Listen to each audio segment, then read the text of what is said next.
Después del trabajo, After Work, con Eduardo Castillo, Capital Radio.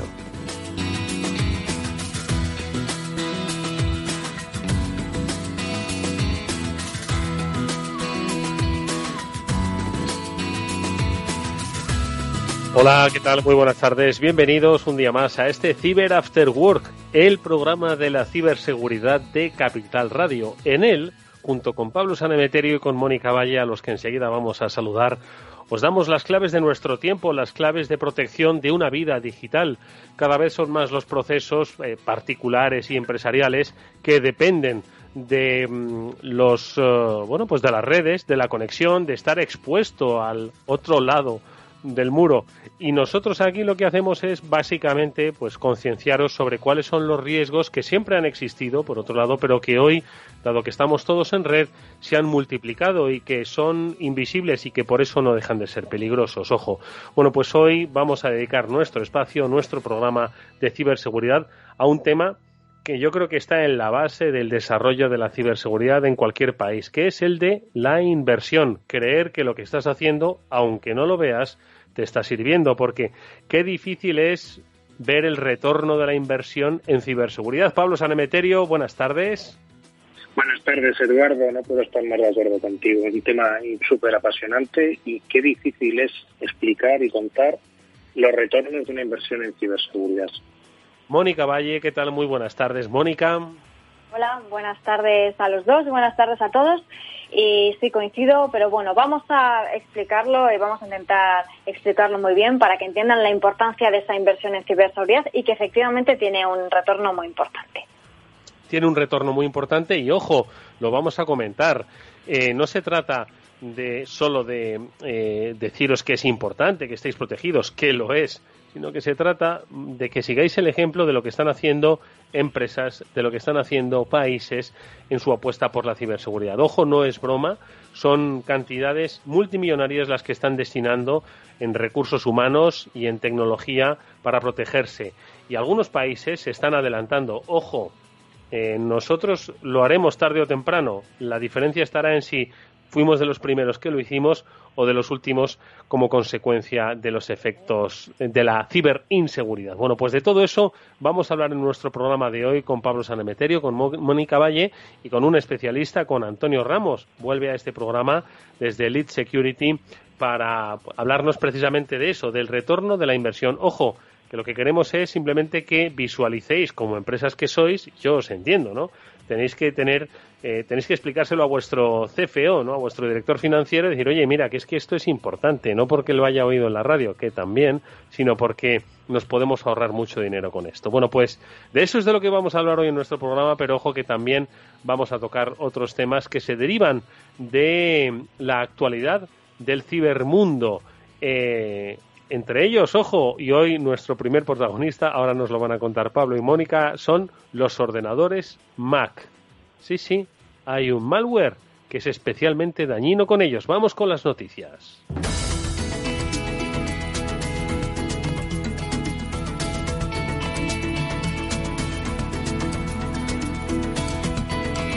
Y esta noticia dice así: un nuevo ransomware para Mac es posiblemente incluso más, diría yo, ¿cómo lo podemos traducir? Siniestro, dice aquí, ¿no? A ver, Mónica, Pablo, ¿quién me habla de este ransomware, de esta amenaza que ahora mismo tienen los ordenadores o los usuarios de la manzanita? Mónica. Pues os pongo en contexto y luego Pablo que nos explique las características técnicas, porque bueno, como ya hemos contado en más de una ocasión, existe un mito, una creencia de que hay ciertos sistemas operativos que no son víctimas de ciberataques, ¿no? De malware en este caso, y como ya hemos explicado, pues no hay ningún tipo de sistema, ni de software, ni de nada que esté exento de ser vulnerado por algún tipo de incidente de seguridad. En este caso, bueno, pues Apple, en el caso de Mac, pues se ha descubierto que hay un tipo de ransomware que es bastante más dañino de lo que parece, ¿no? Porque es capaz incluso, pues, de obtener números de contraseñas, de cuentas de banco, de tarjetas de crédito, y claro, pues el problema ocurre siempre, pues que los usuarios de Mac, como creen que no van a ser víctimas de este tipo de ataques, pues bajan la guardia, ¿no? Y aquí lo que intentamos decir es que todos tenemos que tener la guardia alta, aunque seamos usuarios de sistemas operativos que supuestamente no son tan atacados. Y ahora, Pablo, que nos cuente en qué ha consistido este ransomware que han descubierto. Exactamente. ¿Cómo se puede uno, Pablo, contagiar o verse afectado por este ransomware si eres usuario de Mac? Bueno, pues a ver, para verte infectado por este malware, una de las cosas que se avisa en la noticia es que tienes que hacer caso omiso de muchas de las alertas que te dice Apple normalmente cuando vas a ejecutar un programa. ¿Por qué? Porque los programas en Apple están firmados, es decir, está validado por Apple que ese software es correcto, lo han analizado una serie de personas, igual que cuando desarrollas para iPhone, pues se analiza también que el código sea correcto, que no cometa fallos y que no sea un código malicioso, y cuando ya tiene ese OK, pues le ponen una firma y entonces es cuando puede ejecutar sin problemas en tu ordenador Mac o en tu iPhone. ¿Qué es lo que ocurre en este caso? Pues bueno, tienes que hacer caso omiso de las alertas y ejecutar un software que no sea legítimo dentro de tu equipo.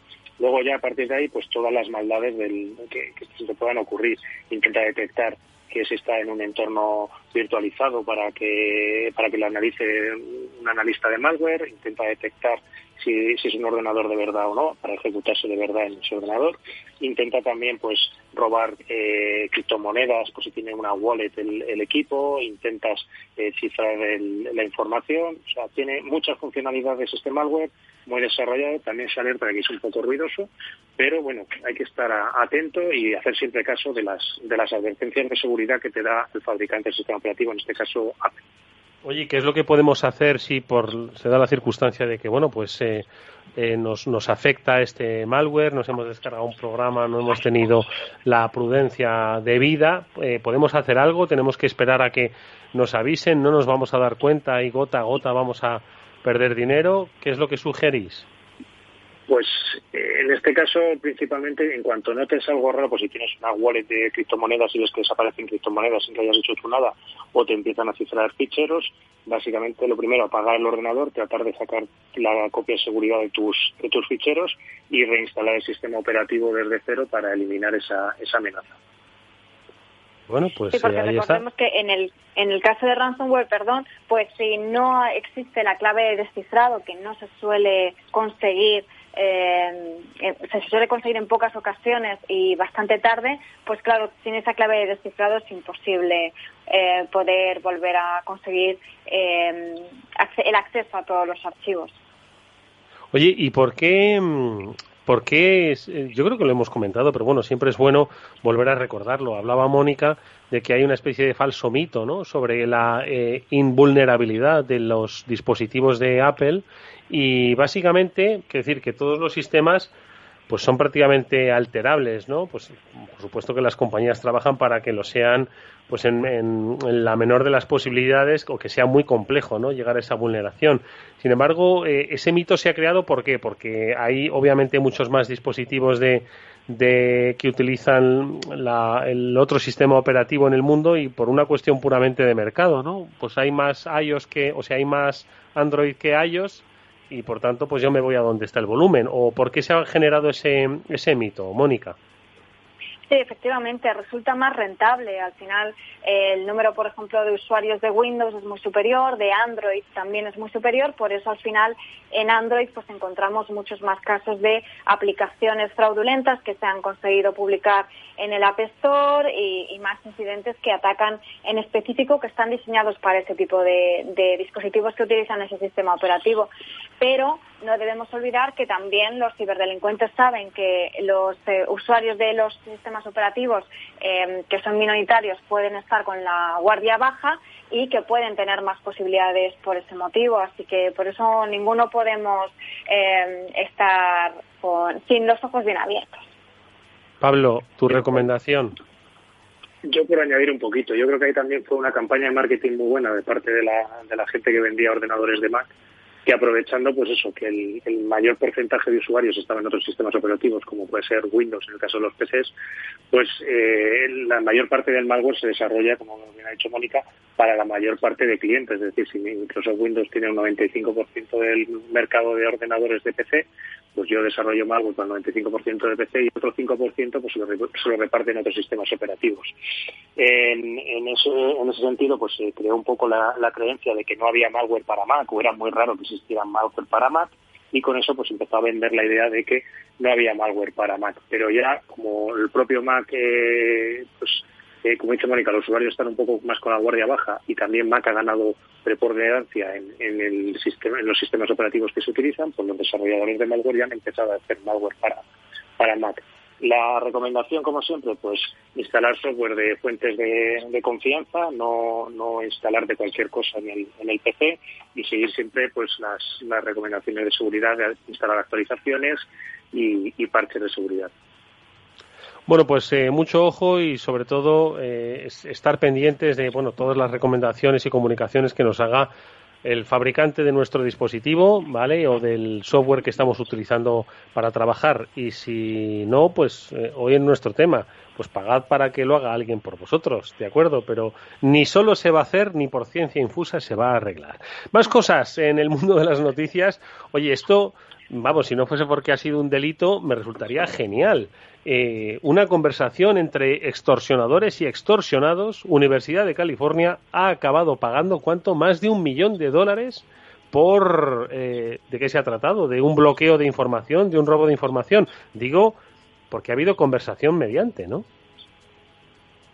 Sí, en este caso es que han cifrado, es un ataque de ransomware, que hemos hablado tantas veces de él, que es un bloqueo de esa información. Cifran la información de tus ordenadores y te piden que pagues un dinero a cambio de devolverte las contraseñas para recuperarlo. Y pues lo que ha ocurrido es que la negociación que normalmente establecen entre el atacante y la empresa que quiere recuperar su información, sobre todo cuando son empresas grandes y piden rescates grandes, pues ha sido vista o ha sido, digamos, auditada por un equipo de periodistas de la BBC que ha estado pendiente de estas conversaciones. Y bueno, pues se hace eco un poco también de ese sentido del humor un poco macabro que tenían también los atacantes, hablando un poco de las conversaciones que han tenido entre los criminales y la universidad.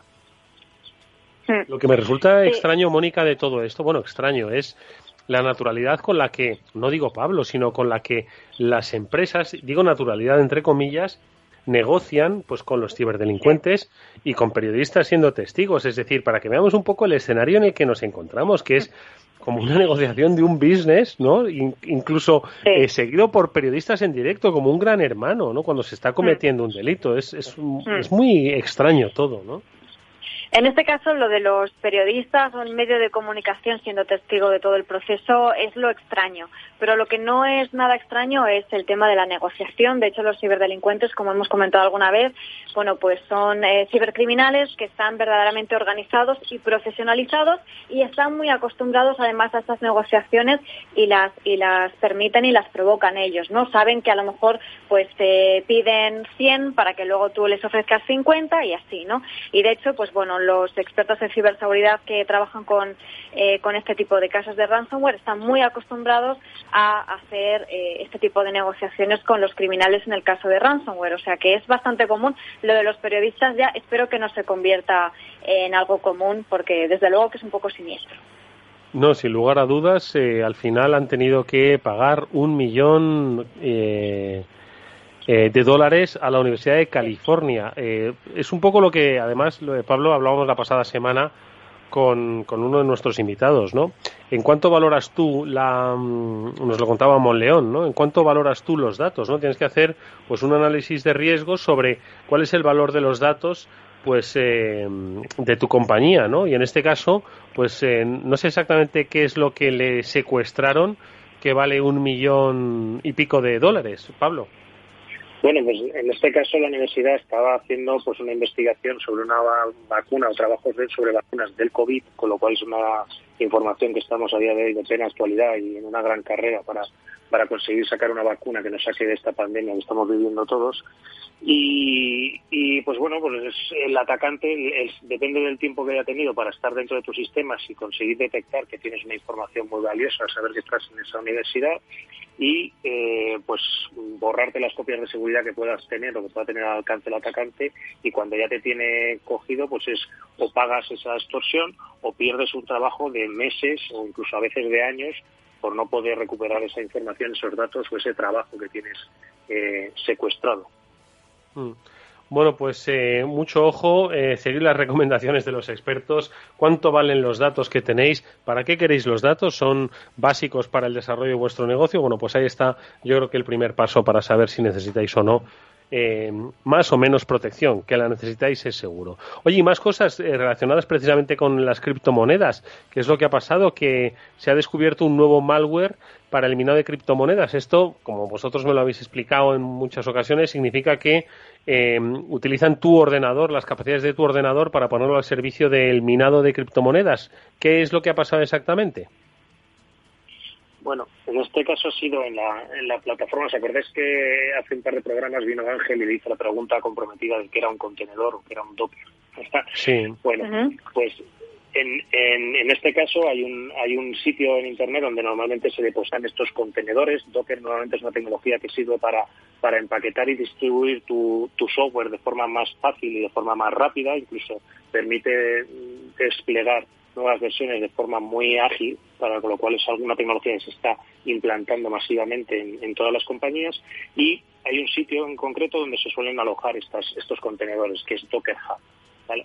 En este caso lo que ha ocurrido es que en este repositorio donde hay un montón de máquinas o Docker, donde la gente suele pasarse para luego poner su aplicación, han introducido unas cuantas imágenes que tenían un script que lo que se dedicaba es a utilizar esos recursos de la máquina para minar criptomonedas. Es decir, tú despliegas tu aplicación basándote en el contenedor de otro, y ese otro lo que ha hecho ha sido colarte un pequeño programita para que tu máquina esté minando criptomonedas para su beneficio. Mónica. Sí, la verdad es que es otro de los tantos casos que estamos viendo.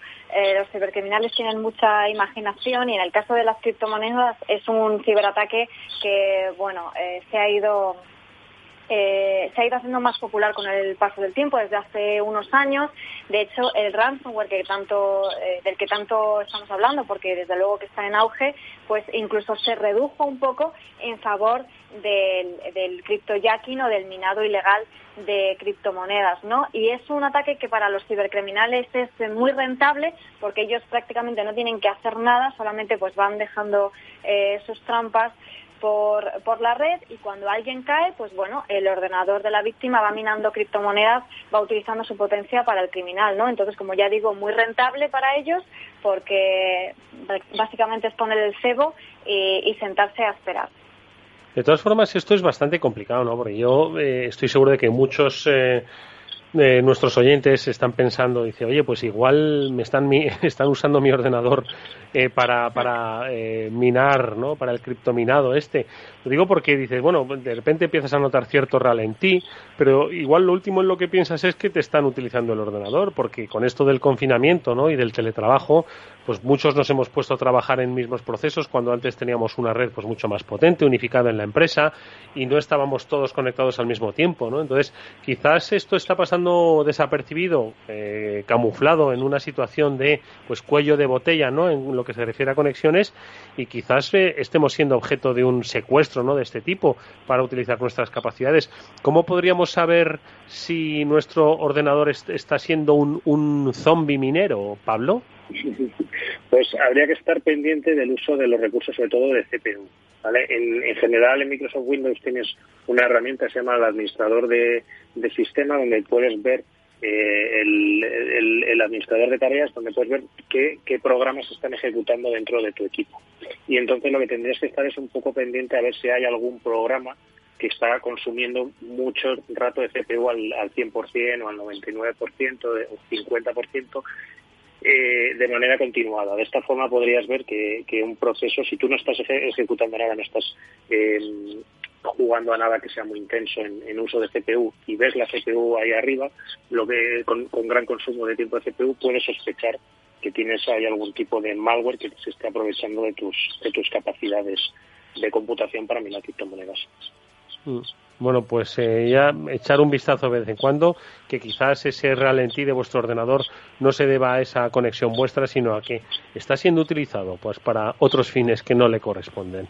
Y una última cosa que es precisamente, yo creo que la que nos va a dar pie a arrancar nuestro, más que debate, nuestro programa especial sobre la inversión, y es que desde Australia se ha detectado que hay un malware chino, o por lo menos eso se cree, como responsable del ataque a varias de sus instituciones. ¿Qué es lo que ha pasado exactamente? Y de repente tenemos aquí una guerra entre China y Australia que se está viviendo en el ciberespacio. ¿Qué está ocurriendo aquí, Mónica? Sí, pues lo comentamos hace unos días, que bueno, a través incluso de una conferencia de prensa, el primer ministro australiano informó que bueno, que el país estaba sufriendo una ola de ciberataques y que estaban dirigidos a muchos sectores, incluyendo pues todo tipo de organismos gubernamentales, infraestructuras críticas, sector educativo, de salud y demás, ¿no? Entonces, bueno, ellos lo que decían es que eran ataques sofisticados y que entendían que estaban siendo operados o que había detrás otra nación, otro estado, ¿no? Porque, bueno, pues la escala y la naturaleza de esos ataques, y así como sus blancos, pues daba a entender que había muchos recursos detrás, ¿no? Entonces, bueno, ahora, aunque en este caso el gobierno de Australia no lo ha confirmado como tal, sí que dicen que que hay ataques a diversas entidades del país que podían provenir de China. ¿Por qué? Pues porque han visto que se ha hecho un uso de un malware que está asociado a un grupo de delincuentes chinos, ¿no? Y ahora comentaremos también, Eduardo, pues lo que está haciendo Australia en relación a todo esto. Sí, sin lugar a dudas va a ser el pie para nuestro debate con nuestra tertulia que tendremos con Antonio Ramos sobre la inversión en ciberseguridad. Pero esto me llama mucho la atención, ¿no, Pablo? El hecho de que, cuando estamos hablando de ciberdelincuentes chinos, saber si están pagados o no por el Estado es bastante complicado, pero los Estados, obviamente, si tienen capacidad para fabricar tanques, también tienen que tener capacidad para fabricar malware, ¿no?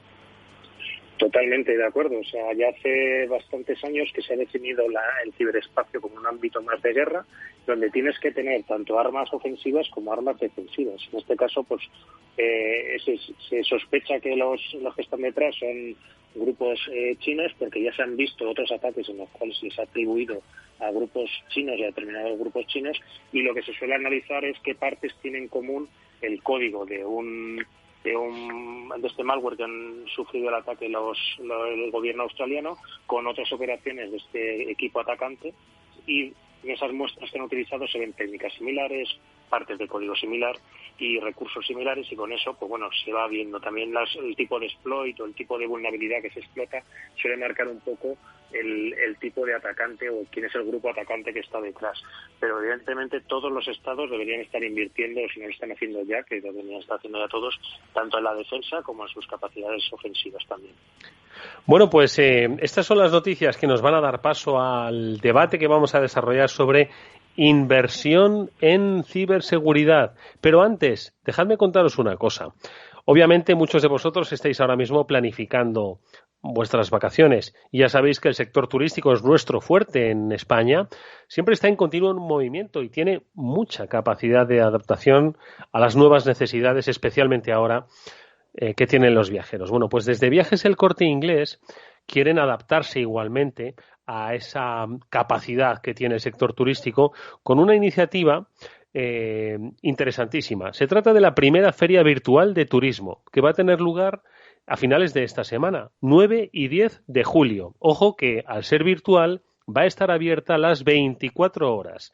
Es una feria virtual del turismo en la que las personas interesadas van a poder inscribirse, por supuesto, de forma gratuita y visitar pues los diferentes pabellones y los diferentes stands que tienen los expositores. Pueden acceder a los contenidos, conocer las novedades y los programas que se presentan. Además, van a poder comunicarse con ellos a través de un chat, pueden concertar una cita previa o asistir a las presentaciones y a las mesas redondas que se van a celebrar en ese auditorio virtual. Y, por supuesto, lo más importante, van a poder conocer de primera mano cuáles son las medidas que están adoptando los diferentes destinos y las empresas turísticas de acuerdo a la situación excepcional que se vive por el COVID-19. Pues para que tengáis información y vayáis, ojalá, lo más tranquilos posibles de vacaciones. ¿Cómo se debe hacer para asistir a esta primera feria virtual del turismo? Recuerdo, los días 9 y 10 de julio. Bueno, pues hay que acceder en una web que es www.fvtcisa2020.com. ¿No os habéis quedado con las siglas? Básicamente, Feria Virtual del Turismo, Viajes El Corte Inglés, SA 2020.com. Y si no es tan sencillo como ir a vuestro buscador y pinchar Feria Virtual del Turismo de Viajes El Corte Inglés. Una vez allí dentro, pincháis en registro y ese es el primer paso para empezar a viajar este verano. Eduardo Castillo en Capital Radio, After Work.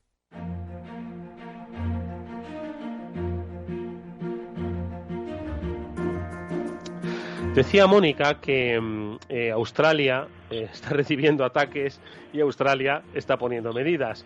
Más de 1.300 millones de dólares de inversión en ciberseguridad, los que están previstos que implemente Australia, pues para guardarse de los malos. Ellos, obviamente, son un Estado y un Estado que, ojo, como el nuestro también. Nosotros, por supuesto, que ahora mismo estamos mirando hacia otro lado, pero esto creo que dice mucho de por dónde van a ir los tiros en materia de inversión pública en los próximos años. Nuestro invitado hoy para nuestra tertulia es Antonio Ramos, que es especialista de Elite Security. Vuelve a este programa. Antonio, ¿qué tal? Buenas tardes, bienvenido. Eduardo, muchas gracias, buenas tardes. Esperamos, por supuesto, que tú y los vuestros, profesional y personal, los encontréis bien y con ánimo ya después de estos tiempos vividos. Pero, ojo, ya aprovecho y lanzo este mensaje, que sí, que tenemos muchas ganas de verano, tenemos muchas ganas de salir y de que esto se acabe, pero hay que tener cuidado, que estas cosas lo estamos viendo cada día. Los repuntes, los contagios, esto sigue. Y según la Organización Mundial de la Salud, estamos en el peor momento de la pandemia a nivel global. Así que vayamos a la playa, por supuesto, pero con un poquito de prudencia. Vayamos a la terraza, pero con mascarilla y con nuestro gel hidroalcohólico en la mano. Bueno, dicho esto, vamos a hablar de inversión en ciberseguridad. Antonio, tu primera reflexión. ¿Por qué cuesta tanto soltar las perras para invertir en ciberseguridad? Que es que compramos antes cualquier tontería que para protegernos, oye, y no hay forma de que esto cambie. Bueno, yo creo que históricamente tenemos un problema de percepción del riesgo, en el sentido de que siempre la tendencia es que cuando algo no te ha pasado es muy difícil que te pase y cuando algo te ha pasado pues luego ya todo es al revés, ¿no? Pero en principio hay dificultades para percibir bien esa situación. O sea, la seguridad siempre ha tenido ese problema y lo va a tener seguir teniendo, eso no va a cambiar. Entonces, yo creo que ahí donde hay que trabajar mucho es en mostrar la relación que tiene la inversión en seguridad con la consecución de los objetivos de negocio. Yo creo que tenemos que salir un poco de nuestro ámbito de confort, de los aspectos meramente técnicos y demostrar hasta qué punto el negocio depende de que tu nivel de ciberseguridad sea el adecuado. Joder, pero Antonio, es que, fíjate, estaba pensando, no sé si conoces o has escuchado cuando lo hemos comentado la noticia sobre la Universidad de California, que ha sufrido un ciberataque por el cual le han secuestrado la información y al final ha acabado pagando más de $1 millón. Yo creo que si esto, imagínate que pasó el lunes, no sé, ¿cuándo pasó esto, Mónica? No tengo la fecha delante, pero si esto pasa, si tú a la Universidad de California le dices hace 2 semanas, oye, mira, ¿quieres protegerte de la ciberdelincuencia porque igual es que esto te puede costar, qué sé yo, $1 millón la semana que viene? Pues igual la Universidad de California llama a seguridad y te echan del campus, ¿no? Si tú le planteas esto así, diciendo, pero este hombre está loco, ¿no? Esto es así, o sea, yo creo que en esto tenemos que ser conscientes de que esto no va a cambiar. O sea, ya te digo, yo creo que hay yo creo que partimos de 2 problemas. Uno, la dirección nunca se ha involucrado en las tomas de decisiones sobre seguridad. Yo llevaré ahora mismo, pues empecé en esto en el 98, pues llevaré 20 años vendiendo, intentando vender proyectos de ciberseguridad o que la gente invierta en ciberseguridad. Y al final, aunque consigas hablar con el director general de una empresa, en cuanto mencionas la palabra ciberseguridad, ese director general se olvida y te llama al experto en ciberseguridad. Es decir, no hemos conseguido que la ciberseguridad sea un ámbito de decisión en el que la dirección se involucre. Yeah. Entonces, cuando tú como experto al final tienes que defender tu posición, ¿qué vas a decirle? O sea, ¿qué le vas a vender tú como CISO a un CEO? Pues le vas a vender que estás bien. Porque si me dices que no estás bien, significa que no estás haciendo bien tu trabajo. Exactamente. Ahí, claro, es una deuda. O sea, quiero decir, no podemos depender de que el involucrado en implementar algo sea a la vez el que da su opinión sobre cómo está ese algo. Entonces, yo creo que ahí, históricamente, tenemos que hacer un esfuerzo de transparencia y de objetividad. Y eso es un reto muy complicado, porque al final, si yo también me pongo en los pies de ese CEO y le digo, pero vamos a ver, dime cómo estás en ciberseguridad. Es como cuando yo voy al mecánico y le digo al mecánico, ¿cómo está el coche? Yo no entiendo nada de mecánica. O sea, como empiece a hablar el mecánico, muero, porque no sé de qué me está hablando. Entonces, necesito una escala objetiva que me diga, oye, mira, de 1 a 5, ¿cómo está? Pues está en un 4, está en un 3, estamos en un 2,5. Porque eso es algo que yo puedo entender, porque no necesito ser un experto, ¿vale? Pero necesito entender cuál es verdaderamente mi posición de riesgo. Entonces, no pensamos que la inseguridad tenga un precio, queremos que la inseguridad tenga un precio. Si no, mal vamos. O sea, no vamos a conseguir corregir esta situación. Claro, tú imagínate, bueno, ahora Mónica hace su reflexión. Esta es una reflexión que no requiere respuesta, ojo, pero es que estoy pensando en la Universidad de California, claro. Después de esto, después de haber pagado $1,000,000 y pico, estoy seguro de que dice, oye, y esto es solo con un incidente que han tenido, o sea, el valor de la ciberseguridad o el riesgo de la ciberinseguridad se les ha multiplicado por 100. Mónica, adelante. Sí, estoy de acuerdo. Y además, hola Antonio, muchas gracias por estar con nosotros. Además de esa escala que mencionabas, que efectivamente es muy importante porque hay que mostrar la realidad de cómo se encuentra en este momento la empresa, ¿no? De una forma visual para que lo pueda entender. Y además de eso, es muy importante hablar en un lenguaje de negocio, es decir, que el director de la empresa, que el CEO o del equipo directivo que pueda entenderlo, ¿no? Hay que hablarle en su mismo idioma, no se le puede hablar ni de ciberataques ni de cibernada, porque enseguida, pues como bien dices, ¿no? Con la experiencia que tienes ya haciéndolo, pues no escuchan porque no lo entienden, ¿no? Entonces, ¿cómo hablarle a Antonio en ese lenguaje de negocio y qué se necesita para llegar hasta ellos de una forma que te puedan escuchar? Bueno, yo creo que aquí, primero tenemos una situación que no acompaña, ¿vale? O sea, quiero decir, tú, igual que en cualquier otra situación de cualquier otro ámbito de negocio, quiero decir, de marketing o de recursos humanos, son materias que se imparten en los MBAs, no es esa misma situación la que tenemos con la ciberseguridad. Entonces, ahí hay un desconocimiento importante por parte de los directivos. Entonces, digamos que todo el camino tienen que recorrerlo los expertos en ciberseguridad o los CISOs, si queréis, ¿no? Quiero decir, porque dentro de ciberseguridad es como hablar de la construcción, ¿no? Ahora hay muchos roles implicados diferentes, ¿no? Entonces, si hay un responsable de ciberseguridad, tiene que ser capaz de establecer claramente cuál es el vínculo entre la consecución de un objetivo de negocio y una inversión en ciberseguridad. Y tiene que ser claro y transparente y tiene que asumir que si las cosas no están bien es mucho peor decir que las cosas están bien, ¿no? Entonces, yo creo que ahí el hándicap es que primero que el responsable de ciberseguridad tenga ni siquiera acceso a los planes estratégicos de las compañías, que en muchos casos no están ni posicionados de manera que conozcan esos planes, pero en un caso en el que lo estén, lo segundo es decir, oye, mira, si queremos conseguir estos 3 objetivos de negocio, necesitamos condición necesaria hacer esto, esto y esto, porque si no conseguimos esto, no vamos a lograr ese objetivo de negocio. Y ese es, digamos, donde empieza esa comunicación en otros términos diferentes a lo que es, los temas técnicos que desconectan a la dirección de estos temas, que es triste, pero yo creo que es la realidad, o sea, hoy por hoy. Pablo. Hola, Antonio. Como me uno a lo que decía Mónica, gracias por estar con nosotros. Y me ha llamado la atención lo que decías de ponerle un precio a la ciberseguridad. ¿Cómo le podemos poner un precio a la ciberseguridad? ¿Depende de las normativas que pongan multas o tiene que ser otro tipo de precio? Yo creo que tiene que ser otro tipo de precio. Mira, yo... si me enrollo mucho me cortáis, ¿vale? Voy a contar mi historia personal. Enróllate. Cuando fundé Elite, mi primera intención, yo soy economista y presumo de ello, que trabajé en este mundo. Mi primera intención era haber creado algo como el mercado de emisión de contaminación. Ese mercado sabéis cómo funciona. Si tú quieres contaminar, tienes que comprar derechos. ¿Y a quién se lo tienes que comprar? A las empresas que son responsables con el medio ambiente y venden esos derechos, porque se lo pueden permitir porque contaminan poco. Entonces, si tú quieres contaminar, eso te cuesta dinero, ¿vale? O sea, si tú no quieres ser responsable con el medio ambiente, eso te va a costar dinero. Entonces, eso, por ejemplo, es un ejemplo claro de que la inseguridad, en este caso, la insolidaridad con el medio ambiente tiene un precio, ¿vale? Hay más ejemplos, las pólizas de seguros, por ejemplo. Nosotros acabamos de llegar a un acuerdo con una compañía de seguros que se llama Hiscox, en el cual la gente que tiene una mejor calificación con LEED le rebajan la póliza.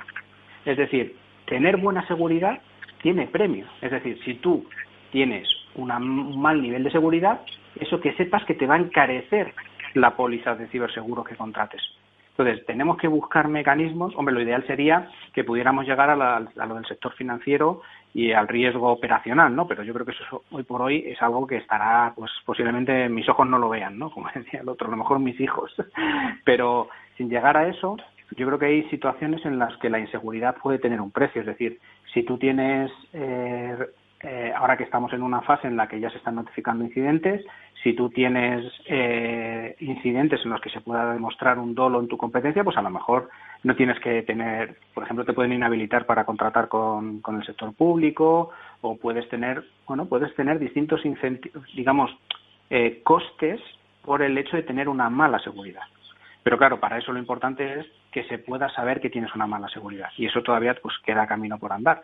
Pero básicamente tenemos que buscar ese tipo de mecanismos, ¿no? O sea, la inseguridad, bien sea pues tiene un sobrecoste por el seguro o por una incapacidad para contratar, o en fin, distintos mecanismos. A eso hay que irlo construyendo y la regulación tiene que acompañar. Pero no tiene que venir solo por el hecho de tengo una multa, porque eso nos lleva de nuevo a solo me acuerdo de Santa Bárbara cuando truena. Y además, bueno, lo habréis visto conmigo. O sea, quiero decir que esto ha pasado muchas veces. Esta universidad, si tú le preguntas dentro de 6 meses, no se acuerda del incidente. Pagó, se olvidó y vuelve a la misma rueda de lo de antes. Vamos a hacer una brevísima pausa y a la vuelta vamos a comentar el otro aspecto. ¿Cuánto me cuesta? ¿Cuándo tengo que pagar? Porque, bueno, yo puedo hacer una valoración sobre mis riesgos, ¿no? Pero ¿cuánto debo pagar? ¿Y en qué debo pagar? ¿En proteger? ¿En recursos humanos? ¿En talento? ¿En herramientas a distancia? ¿En la nube? ¿En copias de seguridad? ¿Dónde invierto? Porque hay muchos Muy buena frentes, pregunta. Muy buena pregunta. Vamos a hacer esa reflexión ahora en un minuto.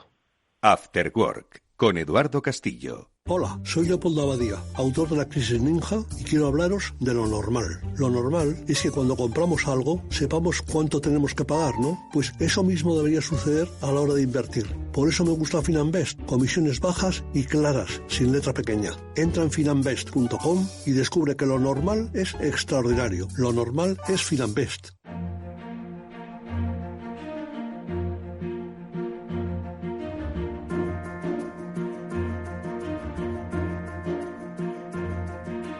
After Work, con Eduardo Castillo. Bueno, pues estamos hablando con nuestro amigo Antonio Ramos de Elite Security sobre invertir en ciberseguridad, el retorno, vamos a llamarlo gasto. Ojo, no hay que tener miedo a esa palabra, porque al final tenemos que gastar dinero, pero bueno, hay que verlo como esa inversión. Entonces, Antonio, ¿cuánto pagamos? ¿Cuál es el punto de partida? Porque tú lo has dicho, no es lo mismo un banco que una universidad, no es lo mismo una institución pública de turismo como podía ser Cantur. ¿Os acordáis cuando dimos la noticia, ¿no?, de que a Cantur pues le habían secuestrado los estos, que el secuestro o que el timo del CEO por el que se haga una transferencia de 100.000 euros, ¿no? Entonces, ¿dónde ponemos el punto de partida y cómo lo medimos? Bueno, yo creo que efectivamente ahí el primer ejercicio que uno debe realizar es, digamos, un ejercicio, digamos, de madurez o de robustez objetivo que debe marcarse. Aquí tenemos marcos, por ejemplo, como el marco de ciberseguridad americano, el NIST, que es muy claro en eso, ¿no? No todo el mundo necesita el mismo nivel de ciberseguridad. No es lo mismo una empresa muy automatizada, digo, del mismo sector, del mismo tipo, que una empresa poco automatizada. No es una empresa, no es lo mismo alguien que haga investigación y tenga patentes de alguien que no los tenga. Es decir, aquí esa fórmula no es trivial, ¿vale?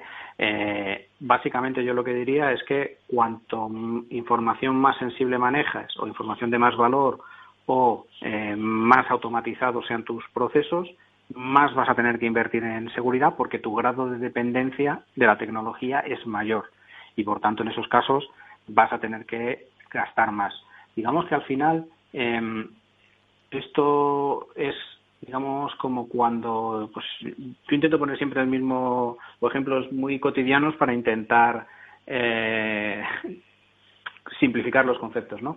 Yo me acuerdo, soy un poco viejo ya, y mis padres llegaron a tener un videoclub. Entonces, en los videoclubs había un sistema que se llamaba VHS, donde había unos vídeos que tenían 4 cabezales, que eran súper buenos, pero claro, en cuanto se ensuciaban un poquito, dejaban de funcionar.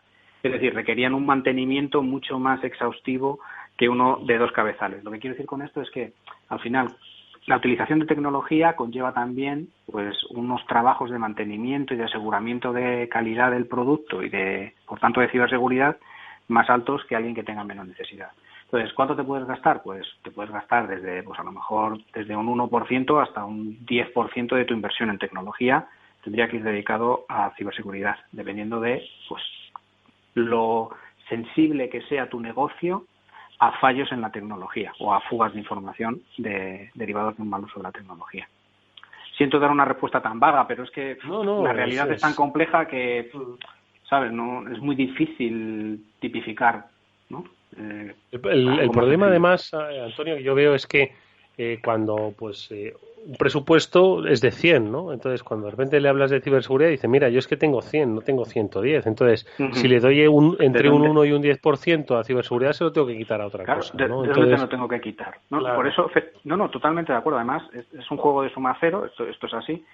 Por eso, cada vez, de hecho, volvemos un poco a hablar de la importancia de que se hable en lenguaje de negocio, porque al final, efectivamente, tú al CEO le tienes que decir, oye, tienes que darme 10 a mí y quitarle 10 al de marketing, me lo invento, ¿vale? O 10 al de formación. Se lo suelen quitar al de comunicación, ¿eh? Es una especie como de, sí, ya sé. De tendencia natural. ¿Verdad? Donde primero tocan, ¿verdad? Pues efectivamente tienes que demostrar que aportas más valor a la organización que otros 10 gastados en otro sitio. También hay que tener en cuenta los rendimientos decrecientes, es decir, no es lo mismo los primeros 10 euros gastados en algo que cuando ya llevas 1.000 euros añadir otros 10 más. Posiblemente esos 10 más añaden mucho menos valor que los 10 primeros, ¿no? Entonces, efectivamente, es muy importante que seas capaz de transmitir cómo ese gasto o esa inversión en seguridad está contribuyendo a la consecución de los objetivos de negocio. El problema que tenemos en ciberseguridad, yo soy muy friki de una teoría que se llama la teoría de las limitaciones, que dice que una compañía siempre está orientada a conseguir más meta. La meta es normalmente ganar más dinero en el futuro, y que no gana más dinero porque hay una limitación que se lo impide. Puede ser un tema de mercado, puede ser un tema de producción. El problema que tiene la ciberseguridad es que nunca o en muy pocas ocasiones la ciberseguridad es la limitación por la que una empresa no consigue más dinero. Si vivimos en una empresa en la que no conseguimos más beneficios porque no tenemos más seguridad, pues sería el mundo ideal, porque cualquier inversión en ciberseguridad estaría justificada porque contribuiría a ganar más dinero. Cuando eso no sucede, que es en el 99% de los casos, La alternativa que tenemos es que lo que te dice esta teoría de las limitaciones es que el resto de los factores de la compañía tienen que trabajar para que el que es el factor limitante esté trabajando al 100% de su capacidad. Y en esos casos, pues, lo que nos queda a los de seguridad es decir, mira, yo ya sé que para que esta empresa gane dinero lo que tenemos que hacer es esto, esto y esto. Vale, pero para que esta empresa haga esto y esto y esto, necesitamos asegurar que, imagínate, la web está disponible, no se puede afectar. La probabilidad de que se caiga por un ataque de negación de servicio es muy reducida si hacemos esta inversión, porque cada minuto que dejamos de vender, esta empresa deja de ganar tanto dinero. Y ese es el lenguaje que cuando tienes que defender por qué invertir en seguridad, tienes que hacerlo. ¿Cuál es el reto que existe? El reto que existe es que la mayoría de los CISOs, o históricamente los CISOs, son técnicamente unas máquinas. O sea, a mí me dan no 2.000 millones de vueltas, o sea, no soy capaz ni de hablar con ellos, pero quizás a la hora de transmitir eso les cuesta más, porque tienen otro perfil mucho más técnico. Pablo. Sí, Antonio, yo quería hacerte una pregunta ya relacionada con estos temas de inversión y siguiendo un poco en esta línea, es tratar de ver cómo se puede valorar los retornos de una inversión en seguridad. Es decir, cómo puede ver una empresa que esos 100 euros, los 200 euros que se han gastado en comprar un software, un hardware o los 200.000 que se hayan gastado, le retornan en su valor en su compañía. Vale, ahí, a ver, yo ahí tendría para hablar 2 horas, porque lo del retorno de la inversión en seguridad tiene mucho para hablar de ello, ¿no? Pero bueno, yo básicamente diría que en todos estos casos hay que hacer un business case como cualquier inversión que tú quieres hacer. Y en un business case hay unos supuestos, ¿vale? Que normalmente tienes que tratar de, digamos, soportar la inversión que estás realizando. En el caso de seguridad, normalmente, como digo, lo ideal sería, lo bonito sería que dijeras, oye, mira, voy a poner un caso práctico. Yo no uso WhatsApp porque me da miedo su seguridad. Dijeras, oye, si nos gastamos 1 euro en seguridad, Antonio va a contratar WhatsApp y WhatsApp va a ganar más dinero. Oye, pues esa inversión pues ya la rentabilizo. El problema que tienes es que la seguridad, como digo, no te genera más negocio. Es decir, yo no compro más en Amazon porque sea más seguro. No, tiene otras cosas que me da, pero no es eso. Por lo tanto, lo único que nos queda a los de seguridad es decir, mira, yo te garantizo que invirtiendo esto tenemos menos coste porque nuestra infraestructura es más estable. Tenemos menos probabilidad de incidente y en caso de que tengamos un incidente, nuestra capacidad de recuperación es mejor y nuestras caídas son tienen menos impacto en el caso de producirse. Claro, ¿qué ocurre con todo esto? Pues que, como te digo, en esos supuestos siempre hay algo que hay que incluir, que es la probabilidad de que eso acabe ocurriendo. Y la probabilidad pues es bastante puñetera, voy a decir, perdonad, pero es muy difícil de estimar, ¿vale? Porque es muy difícil de adivinar el futuro, básicamente, ¿no? Entonces, en estos business case es donde tenemos que jugárnosla como expertos en seguridad y establecer esos casos de negocio donde demostremos que una determinada inversión tiene unos rendimientos en X plazo de tiempo derivado del hecho de, normalmente, de una mayor estabilidad de la plataforma o de la infraestructura que tenemos. Y es ahí donde tenemos que jugárnosla y demostrar que esa inversión es mejor que esos otros 10 euros puestos en, pues, como decía Eduardo, en comunicación, ¿no? O que nos aportan más que puestos en comunicación. Y eso es un poco donde tenemos que demostrar nuestra valía como expertos. Y para mí hay otro aspecto que también es fundamental, que es siempre atacar los puntos más débiles. Es decir, yo he visto compañías que tienen un punto débil, pero siguen invirtiendo en otras cosas porque les resulta más cómodo, más fácil o más accesible directamente, ¿no?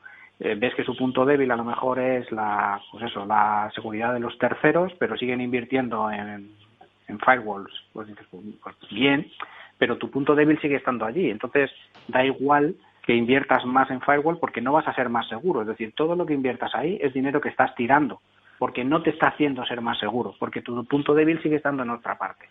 Entonces, yo diría que por ahí vienen un poco las pautas: identificar puntos débiles y demostrar cómo la mejora de ese punto débil contribuye a hacer más factible la consecución de los objetivos de negocio y ponerlo en un business case. Bueno, pues como decías, Mónica, ¿no? Hay que un poco utilizar lenguaje de negocios, ¿no? Y quizás esta es quizás otro también de los grandes retos, no solo ya de las propias compañías, entender la importancia de la ciberseguridad, Mónica, sino también el propio deber de los especialistas en ciberseguridad, que, ojo, saben muchos, como yo siempre digo, ¿no? De unos y ceros, que sabe mucho Pablo y tú también, y Antonio, por supuesto, pero hay que saber de negocio, ¿no? Y el lenguaje de los negocios para acercarse, y ese es, yo creo, también el gran reto, ¿no? De los especialistas en ciberseguridad. Mónica, ¿no te parece? Sí, estoy de acuerdo porque es verdad que la parte más técnica no se ha formado tanto en negocio y, lógicamente, la parte de negocio no se ha formado en la parte técnica, ¿no? Entonces se necesitan perfiles híbridos que o bien sean técnicos y se formen en temas de negocio o bien sean personas más enfocadas a negocio pero que aprendan la parte más técnica para poder hacer de enlace entre ambos departamentos, ¿no?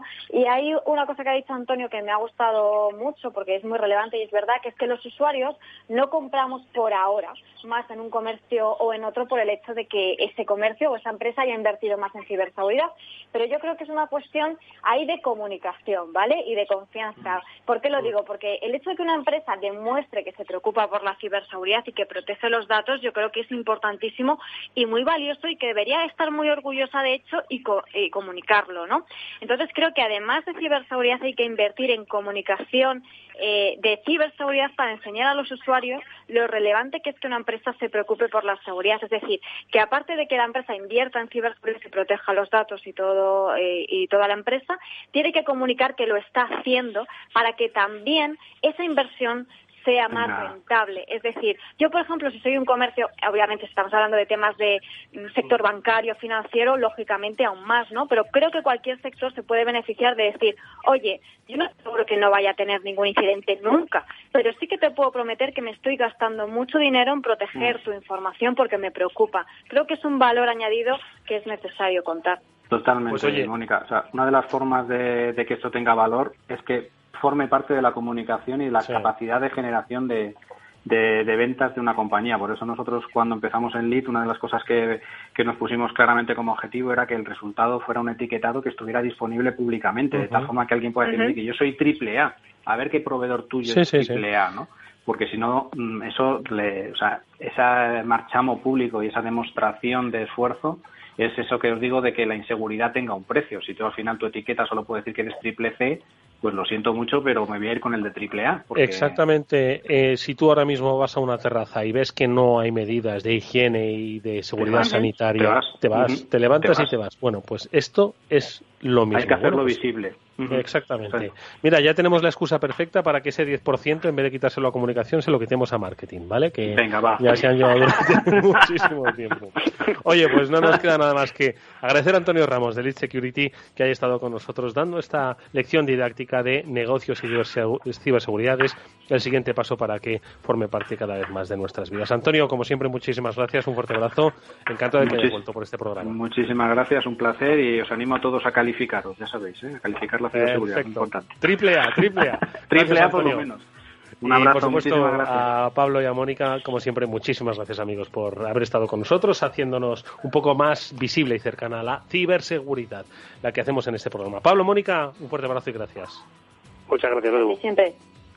Y amigos, que nos vamos nosotros hasta mañana, que volveremos a la misma hora, 19 horas, para hablar de economía. Lo haremos con nuestro economista favorito, Félix López. Él nos dará las claves de este loco mundo. Hasta entonces, adiós.